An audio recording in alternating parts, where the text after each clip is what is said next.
मला नाही का 20 दिवसापहिले असं मी सरापाशी आलो होतो. अजून आम्ही बोललो होतो का सर्जरी वगैरे करू बा.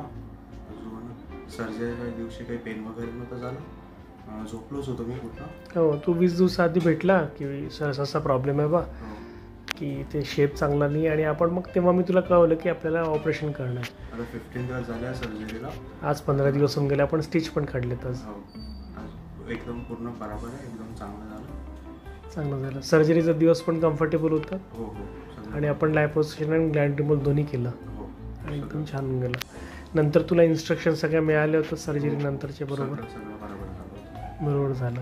आणि कम्फर्टेबल असतो होता एकदमच, आणि चांगलं शेप आलेलं आहे, व्यवस्थित असेल. चलो, थँक्यू.